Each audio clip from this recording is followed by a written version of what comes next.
Streaming on clickorlando.com and broadcasting live, you're watching News 6 at noon.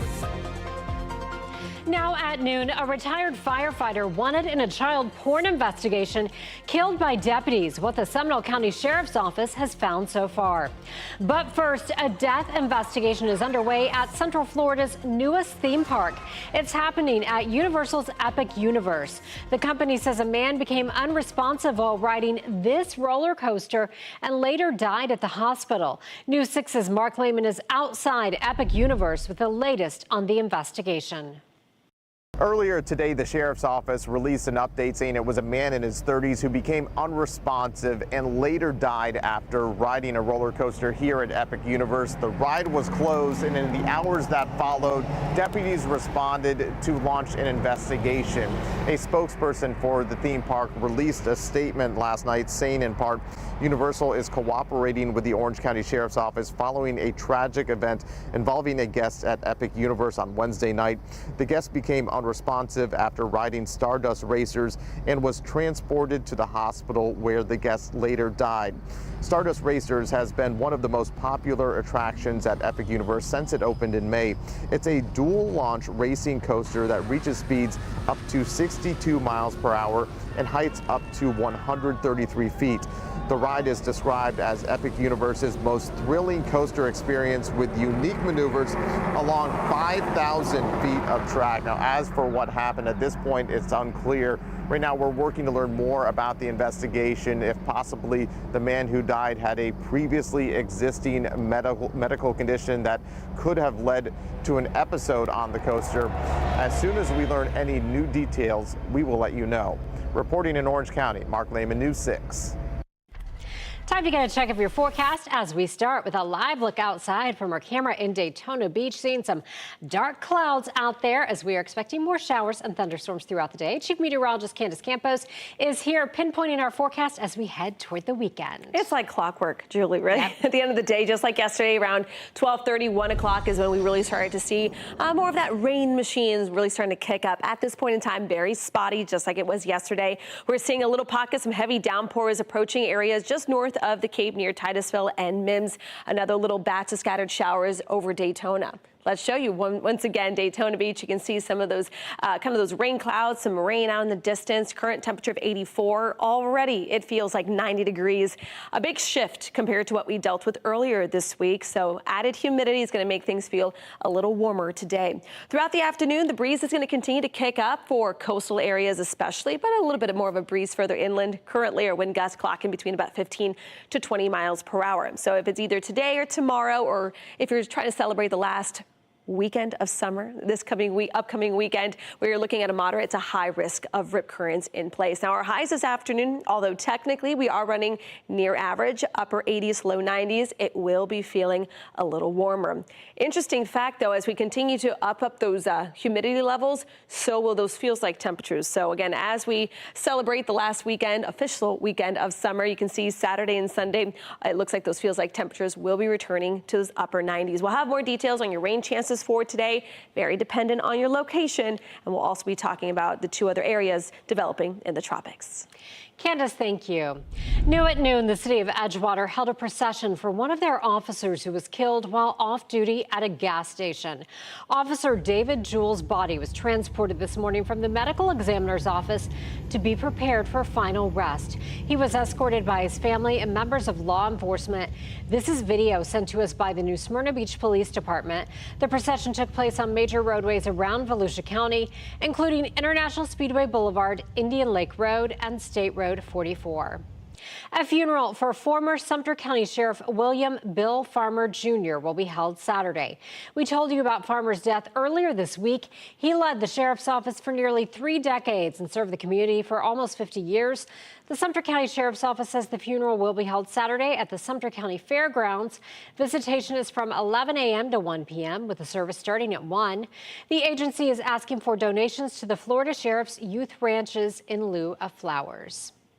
Also new at noon in Orange County, a bicyclist is dead after being hit by a car. It happened last night around 11:30 on East Colonial Drive near St. Catherine Avenue. That's in Christmas. The Florida Highway Patrol says the bicyclist didn't have lights or reflectors and was not wearing reflective clothing. They say the driver in a Mitsubishi Mirage hit him from behind. A passenger in the Mitsubishi was taken to the hospital with minor injuries. A retired Seminole County firefighter is dead after being shot by deputies. He was wanted in a child porn investigation, but the sheriff says when they went to arrest him, he pulled out a gun. It happened yesterday outside his home on Hatfield Court near the East Wekiva Trail. News 6's Angie Casada is there with the latest on the investigation. Yeah, speaking of the neighborhood, a really quiet neighborhood, but it all unfolded at this house right here behind me. Deputies say when they moved in to arrest 68-year-old Gary Wayne Guckenberger, he pulled a revolver, and that's when detectives shot and killed him right here in this driveway. The sheriff's office says the investigation started last week when detectives got a cyber tip about child pornography being accessed inside this Seminole County home. That porn was kids between the age of 3 and 9, and it included bondage, sexual batteries, and the most horrific examples of abuse and neglect that any human being could ever imagine. Detectives seized electronics and later uncovered hundreds of child porn images. That's when an arrest warrant was issued for the 68-year-old retired Seminole County firefighter. But during surveillance yesterday afternoon, investigators say Guckenberg came out armed with a revolver in his waistband. He immediately reached to his waistband, pulling a .38 revolver out of his waistband and start raising it up. The deputy that was on scene, the detective that was on scene, provided clear communication. Don't do that, drop your firearm. His response to the deputy that was here was, "I have to." Detectives opened fire, killing him. Sheriff Lima says investigators are still working to determine if there are any more victims. The deputy who fired is now on paid administrative leave, which is standard. Now FDLE will handle the independent investigation here, and deputies are stressing that Guckenberger was the only one hurt during this confrontation. Reporting in Seminole County, I'm Angie Casada, News 6. We are now seeing dash cam video showing the moments after investigators say a group of burglary suspects caused a deadly wrong-way crash. This is video from the Flagler County Sheriff's Office. Yesterday, we told you deputies were trying to stop a car with 3 burglary suspects wanted out of St. Johns County. Eventually, the suspect's car crashed into a Volkswagen Beetle while driving the wrong way up an exit ramp for I-95 in Volusia County. A 71-year-old woman from Ormond Beach was killed. You can see the moment the suspects tried to run off, but were quickly caught. Both the driver and one of the passengers faced a judge yesterday. 40-year-old Stevens Charles and 38-year-old Josh Hansen are facing several charges. Both are being held on no bond at the Volusia County Jail. The sheriff's office says the other passenger and suspect in the burglaries, Raquez Moore, is not in custody. President Trump is wrapping up his historic second state visit to the United Kingdom. This morning, he met with the Prime Minister as the trip shifted from pomp and circumstances to talk about trade and business. CBS's Natalie Brand has the highlights. President Trump spent day 2 of his UK state visit in talks with Prime Minister Keir Starmer, discussing trade and a new tech deal. The leaders signed a partnership focused on nuclear energy and artificial intelligence, with several U.S. tech giants pledging billions of dollars in investments. This new accord is already helping spur a massive wave of private sector deals worth over $350 billion alone. We have huge new investments from NVIDIA, Nscale, OpenAI, Google, Salesforce, and many more. The new deal builds on the trade agreement announced back in May. President Trump noting the UK was the first trading partner to broker a deal after he announced sweeping tariffs. We sort of wanted to make it the first because the bond is so strong. The leaders also discussed Russia's war on Ukraine as the U.S. and European allies try to put pressure on Russian President Vladimir Putin to end the fighting. He's let me down. He's really let me down. As for the war between Israel and Hamas, President Trump was asked about the prime minister's support recognizing a Palestinian state unless Israel met certain conditions. I have a disagreement with the prime minister on that score. Okay? One of our few disagreements, actually. While today focused on policy, royal pageantry dominated day 1, culminating with a lavish state dinner attended by 160 guests, including administration officials, members of the president's family, and tech CEOs. This morning, First Lady Melania Trump toured the Royal Library at Windsor Castle and spent time with Princess Kate and young scouts. Natalie Brand, CBS News, the White House. 3, 2, 1. Liftoff. SpaceX's Falcon 9 rocket launched once again this morning from the Space Coast. Another 28 Starlink satellites were sent from the Cape Canaveral Space Force Station into low Earth orbit. Minutes after liftoff, the first stage booster landed on a drone ship in the Atlantic. Meanwhile, the Northrop Grumman cargo ship has finally reached the International Space Station. It was supposed to arrive yesterday, 3 days after it launched from our coast. However, it was delayed because the engine shut down too soon. Astronauts used the space station's robotic arm to pluck the Cygnus capsule from orbit as they soared over Africa. US 192 in Osceola County can be quite messy. Now the state is looking to improve a big portion of the road. Coming up, how you can weigh in on the project. We leave you with a live look from our Mount Dora cam on this Thursday. You're watching News 6 at noon. We'll be right back. Introducing the new $25 million Gold Rush Multiplier Scratch-Off from the Florida Lottery.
Major changes could be coming to US 192 in Osceola County. Today, the state will be hosting an open house to give the public a chance to see the proposed improvements. And as your Osceola County community correspondent Stephanie Rodriguez found out, many are already on board. The project would resurface a big chunk of 192 while also improving traffic flow at this heavily used turnpike exit at Cross Prairie Parkway. It's really busy, to be honest. It takes like an hour to just get to St. Cloud. People who've taken 192 in Osceola County know how bad congestion can get. That's why I don't drive often, because I take the freeways because it's so packed all the time. The Florida Department of Transportation is eyeing updates like resurfacing it from Main Street all the way to Aeronautical Drive. 192 is really bad, so anything they could do to help out, it'll be great. Fantastic. It's also focusing on the Turnpike exit to 192. That's often backed up. The project would add a new lane that drivers can use to go straight or left. That would help a lot, to be honest. It would help the traffic go smoothly, and the road needs it. How helpful would an extra lane off the turnpike be? Very helpful. Like, a lot. The open house is at 5:30 tonight at the Hart Memorial Central Library in Kissimmee. There's also a virtual option. We'll have more information on the open house at clickorlando.com. I'm your Osceola County community correspondent, Stephanie Rodriguez, News 6. Let's take a live look outside. Here's what's happening on our Launch Credit Union camera out there at Port Canaveral, where we're seeing those clouds building. And Chief Meteorologist Candace Campos here. We have seen some stronger storms offshore too, Candace. Exactly, and a storm spotter from the Daytona Beach Airport actually saw what could have been a waterspout approaching parts of Ponce Inlet just a few minutes ago, which is why the National Weather Service has issued a special weather statement. Let me show you real quick. You can see Port Orange seeing some of those scattered showers down through Titusville as well. But again, it's that little cell there. It didn't look very impressive on the satellite imagery, but there could have been just enough instability and spin to possibly develop that waterspout. It does not look like anything moved on shore, but that was just kind of a precautionary move from the National Weather Service since they did get that information from the spotter. Here's a live look near where that special weather statement is. You can see the clouds are pretty low. We are going to continue to see the possibility of some of those waterspout conditions out over the open waters, but really at the end of the day, that's as severe as things are going to get today. Right now, we're a temperature of 84 degrees there at Daytona. Wind gusts upwards about 15 miles per hour.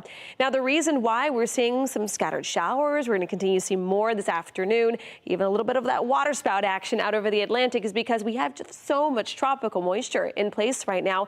Just enough dry air, though, in our northern fringe here that could keep rain chances down a little bit for areas, let's say, north of Orlando. South of Orlando, we've got a lot of moisture to work with. So as the east and west coast sea breeze comes together, we'll have that opportunity to develop some of those slow-moving, big-time rain pockets. So you can see rain chances north and west of I-4, still about 30%, hovering around 40 to 50 right along the I-4 corridor. And for another afternoon, it looks like the bulk of the moisture will be focused for you guys in Osceola and parts of Brevard County. So let's show you what the clouds and rain forecast are showing. According to those percentages, it looks like it's lining up pretty well with the latest model run. You can see some of those scattered showers developing between now and 2 o'clock. Becomes a little more widespread. You can start seeing that little zippering of the east and west coast sea breeze coming together. Again, these storms are more tropically based, meaning that we'll have a little bit heavier rain than the typical afternoon sea breeze thunderstorm.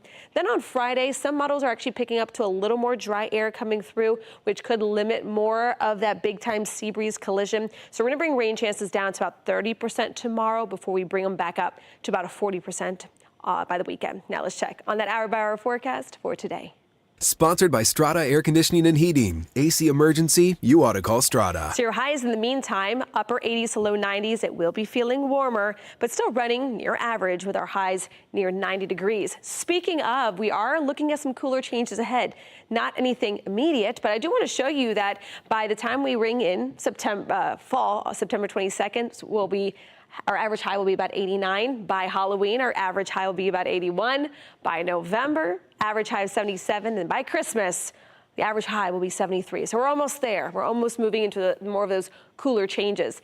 All right, let's talk tropics. It's still the middle of September. We're watching Tropical Storm Gabrielle as well as a weak low that's going to be rolling off the coast of Africa. But you can see all this dry air that's really starting to kind of run into that center of Gabrielle, which is why you can see there's no cloud cover on the west side and all of it's kind of shifted there towards the east. With that being said, it looks really rough. It's very weak and disorganized. We'll stay that way for a couple more days, but then as it makes that turn towards north near Bermuda, we could have our second hurricane of the season. So something we'll be watching. Good news is throughout the next couple of days, no big tropical threats. Candace, thank you.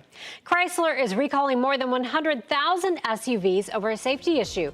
Coming up, we'll tell you what models are affected and what prompted the recall. And coming up on News 6 at 4. Here is a live look at downtown Orlando from our Light Orlando Delivering Hope camera. You're watching News 6 at noon. We'll be right back.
Chrysler is recalling thousands of Jeep vehicles over a safety issue. 160,000 Jeep Wagoneers and Grand Wagoneers are affected. The problem, the trim on some doors may detach while in use. The National Highway Traffic Safety Administration says it's because of an assembly issue and impacts models from 2022 through 2025. A company spokesperson says they haven't heard of any related accidents or injuries so far. Owners will be notified to take their vehicles to the dealership for a free repair. Try out the all-new primetime schedule on News 6 Plus. Matt and Ginger have a new take on the day's news on News 6 tonight. That's at 9. Go in depth as we track the tropics and answer your weather questions with meteorologist Jonathan Kagas at 9:30. Then watch the late news an hour earlier. It's all tonight on News 6 Plus. Download our streaming app for free. Search WKMG in your smart TV's app store. It's also available on Roku, Apple TV, and Fire TV. Stay with us. We'll be right back.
In Maine, a family farm is celebrating a big honor, once again putting its corn maze on the map.